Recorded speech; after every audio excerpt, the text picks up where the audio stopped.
नमस्कार दोस्तों, स्वागत है आपका अपने चैनल अंजलि बीएड क्लासेस में।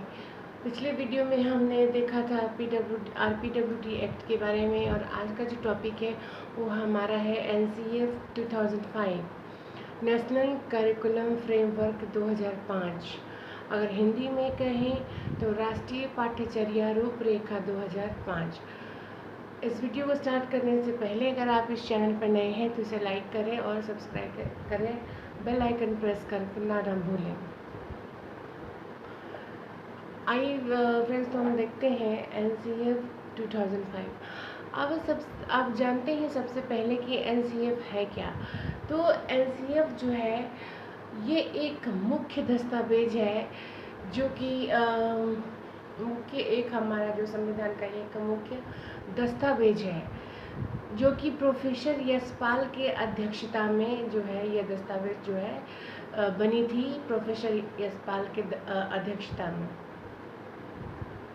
अब इसमें है क्या, शिक्षा बिना बोझ के। नेशनल करिकुलम फ्रेमवर्क का मतलब है शिक्षा बिना बोझ के, लर्निंग विदाउट बर्डन। शिक्षा बिना बोझ के में पाठ्यचर्या के बढ़ते बोझ की समस्या पर दिए गए विश्लेषण और सुझावों को मद्देनजर रखते हुए राष्ट्रीय शैक्षिक अनुसंधान और प्रशिक्षण परिषद NCERT द्वारा पाठ्यचर्या की समीक्षा की गई थी, और फिर पाठ्यचर्या की रूपरेखा 2005 तैयार की गई, वो भी प्रोफेसर यशपाल की अध्यक्षता में। अब देखिए इसके कुछ सिद्धांत हैं, वो कुछ इस प्रकार से हैं। ज्ञान को स्कूल के बाहरी वातावरण से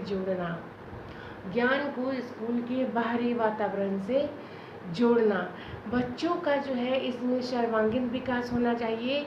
स्कूली शिक्षा को बाहरी शिक्षा से जो है जोड़ना चाहिए। बच्चों की शिक्षा सिर्फ केवल स्कूल तक ही ना रह जाए, बाहरी शिक्षा से भी उसको जोड़ना चाहिए। दूसरा पॉइंट क्या है कि रटने की प्रणाली खत्म होनी चाहिए, यानी कि रोट मेमोराइजेशन जो है, यानी शिक्षा को रटंत प्रणाली से मुक्त करना चाहिए। बच्चे सिर्फ रट के आ रहे हैं और समझ कुछ भी नहीं रहे हैं, ये प्रणाली को ख़त्म कर देना चाहिए। भले ही बच्चा कम समझे लेकिन रटे नहीं, समझ के करे, वो अगर थोड़ा भी है तो चलेगा, यानी कि रोट मेमोराइजेशन को ख़त्म करना। तीसरा पॉइंट क्या है कि पाठ्यचर्या को इस तरह बनाना कि वह पाठ्य पुस्तक केंद्रित ना रह जाए, वह चाइल्ड सेंट्रिक बने, वो बाल केंद्रित हो जाए। वो जो है पाठ्य पुस्तक सिर्फ करिकुलम पे आधारित ना हो जाए कि यहाँ उस बच्चे का पाठ्यक्रम ये है तो बस इतना ही पढ़ के आना है, ऐसा नहीं होना चाहिए। शिक्षा जो है बाल केंद्रित होना चाहिए। चौथा पॉइंट है कक्षा कक्ष की एक्टिविटी को लचीला बनाया जाए। कक्षा कक्ष की एक्टिविटी को जो है लचीला बनाया जाए, परीक्षाओं में लचीलापन आए। उसके पढ़ाई को, उसके स्टडी को एक बर्डन के रूप में थोप नहीं देना चाहिए कि तुम्हारे लिए बोझ है, ये लो।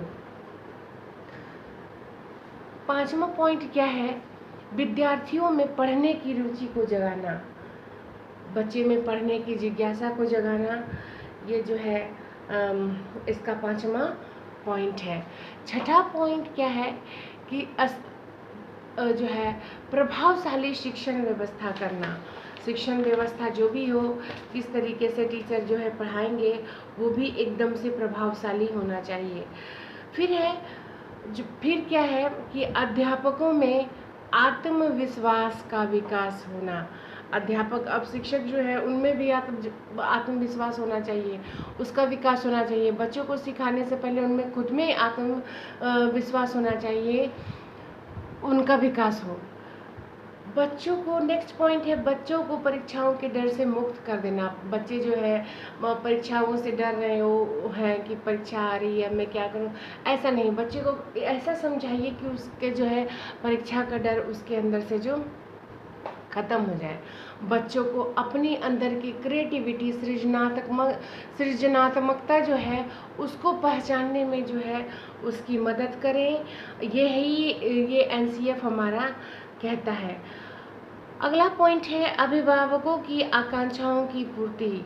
अभिभावक जो चाहते हैं बच्चे से, वो एक बर्डन के तौर पर ना मिले, स्तर के अनुसार शिक्षण विधियों का प्रयोग। यहाँ बच्चे जिस लेवल पे हैं उस अकॉर्डिंग टू सिचुएशन, उसके level, according to their level, उस लेवल के हिसाब से बच्चे को जो है शिक्षण व्यवस्था मिलना चाहिए। अगर उस हिसाब से वहाँ पे जो है सारी तैयारियाँ होनी चाहिए। बच्चों को शारीरिक और मानसिक विकास में समन्वय स्थापित करना होगा। और जो सबसे महत्वपूर्ण चीज़ है कि शारीरिक प्रताड़ना यानी मारपीट जो बच्चों के साथ होती है स्कूल में, वो तो होनी ही नहीं चाहिए, ये हमारा एनसीएफ कहता है। आइए फ्रेंड्स, हम लोग देखते हैं एनसीएफ 2005 की आवश्यकता क्यों है। छात्रों की आवश्यकता एवं रुचि के अनुसार जो है पाठ्यक्रम निर्माण करना इसलिए आवश्यक है। बच्चों के पाठ्यक्रम को बोझ से दूर कर देना। बच्चा बोझ समझ के पढ़ाई करे, ऐसा बिल्कुल भी नहीं होना चाहिए। बच्चों के बीच से परीक्षाओं के डर को ख़त्म कर देना है, विविधताओं पर ध्यान देना है और स्कूली परीक्षाओं को, स्कूली सिस्टम को, स्कूल के जो पद्धति है पढ़ाने की, शिक्षण पद्धति है, उसमें लचीलापन लाना है। ये हमारा एनसीएफ कहता है।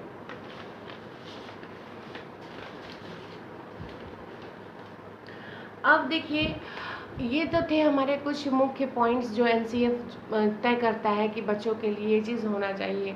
ये कोई बुक नहीं है, कोई किताब नहीं है, ये एक कई सारे पन्नों का एक दस्तावेज है। अब देखिए, एनसीएफ ने कुछ सुझाव भी दिए हैं। कुछ सुझाव दिए हैं शिक्षा के क्षेत्र में। वो क्या है? सबसे पहला सुझाव है कि भाषा शिक्षण। बच्चा जो भी भाषा लेके, अपनी जो भी भाषा लेके स्कूल आए, आप जो है शिक्षक उसे स्वीकार करेंगे, ये हमारा एनसीएफ कहता है।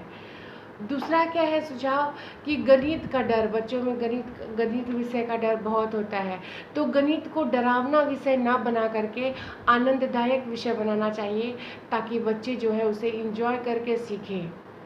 और तीसरा जो है सामाजिक विज्ञान। सामाजिक विज्ञान के प्रति क्या सुझाव है कि सामाजिक विज्ञान के अंतर्गत इतिहास, भूगोल, अर्थशास्त्र, समाजशास्त्र, राजनीतिक शास्त्र जो है जैसे विषय वस्तु शामिल नहीं होनी चाहिए। उसमें ऐसी ही वस्तु शामिल होनी चाहिए जिससे बच्चे अवगत हो। इन्वायरमेंटल साइंस डालना चाहिए। हमारे पर्यावरण का जो वातावरण है उसके अनुकूलन जो है उसमें विषय वस्तु होनी चाहिए। ये हमारा एनसीएफ जो है कुछ बिंदुओं पर सुझाव देता है। और हमारा एनसीएफ और क्या कहता है कि बच्चों की शिक्षा जो है एकदम से बाल केंद्रित होनी चाहिए, चाइल्ड सेंट्रिक होनी चाहिए। बच्चों को विषय वस्तु मान करके शिक्षा बनानी चाहिए और विद्यार्थियों को रटने से मुक्त कर देना चाहिए। ये हमारा एनसीएफ जो है मेंशन करता है अपने दस्तावेज में।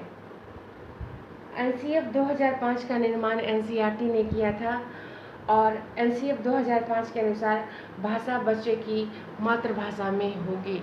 आई होप कि यह वीडियो दोस्तों आप लोगों को बहुत अच्छा लगा होगा, पसंद आया होगा, आप लोग इस चीज़ को समझ गए होंगे। और एनसीएफ सिर्फ BEd second year first year के लिए ही महत्वपूर्ण नहीं है, ये सीटेट के लिए भी, कोई भी टीचिंग के एग्ज़ाम हो उसके लिए भी एनसीएफ जो है बहुत एक महत्वपूर्ण टॉपिक माना गया है। अगर आप एनसीएफ अच्छे से कवर कर लेते हैं तो बहुत सारे टॉपिक जो है बहुत सारा क्वेश्चन इससे इजीली बन जाएगा और आप बहुत आसानी से क्वेश्चन को कर सकते हैं, पेपर क्रैक कर सकते हैं।